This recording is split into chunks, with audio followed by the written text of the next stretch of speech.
Hey guys, what's up? Welcome back here to today's edition of Intuitive Angling, and hope you guys are having a good day. Really appreciate y'all checking out the video today. And sorry if the title is a little rough around the edges, but you know, sometimes here at Intuitive Angling, it's a little PG-13 around here. That's sort of what you get when you get old and crusty, old grizzled bass fishermen like myself here. So we just sort of say it like it is once in a while, so didn't mean to offend anybody by that.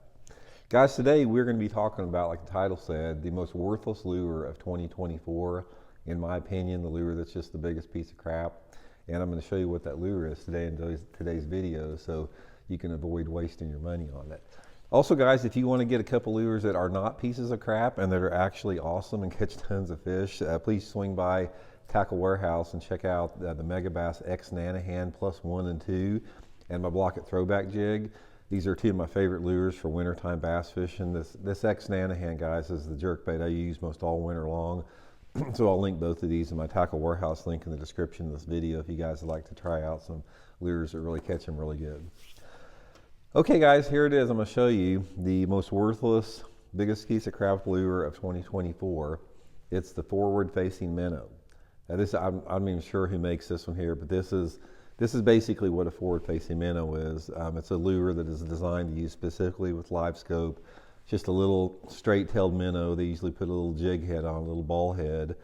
And the reason that this is the biggest piece of crap lure, even though it has accounted for more tournament wins than any other lure by far in 2024, is everything this thing represents, guys.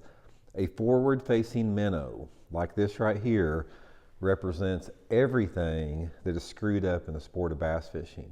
This is like the poster child of what is wrong with the sport and why the sport has went downhill and why it continues to go downhill until, you know, forward-facing sonar is made illegal from the tournaments.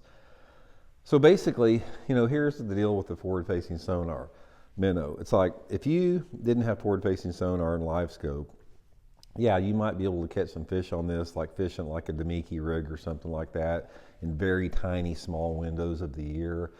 But this lure has become the dominant lure 12 months out of the year to be used in correlation with the cheater box. So this is why this lure sucks so bad, is that here's what it is. This lure is nothing in terms of the skill level that it takes. It takes zero skill to fish this lure, because you're totally relying on your umbilical cord to scan out there. There's a fish. Look at that fish swimming out there. There he is. There he is. You throw your little forward-facing minnow out there, count it down. It's like, oh, that fish is down there at 15 or 20 feet. You're not even looking at what you're doing. You're oblivious. You're just, all you're doing is glued to your screen. You're reeling this forward-facing minnow out there. Oh, he's coming for it. He's coming for it. Oh, he's close. Oh, there he's got it. Like that. That's not fishing, guys. That is illegitimate fishing. In my opinion, every single bass taken on a forward-facing minnow, if that fish is being caught off of a live scope, is an illegitimate catch. It may show up as a legitimate catch and people may cash checks with it, but in my opinion, and the opinion of the majority of the bass fishermen out there, that doesn't count. That's just like Mark McGuire, when he was a meat-covered robot hitting 75 home runs a year, all pumped up on steroids. That didn't count. Same with this right here when you use it with the cheater box. Yeah, if you're using this bait, you know, without a cheater box, I wouldn't say it's the worst lure in the world. Probably catches a lot of white bass and crappie and walleye and little spotted bass, whatever. But when you use it in correlation with the cheater box, that is what is an insult to the sport. That's what it's an insult to the bass.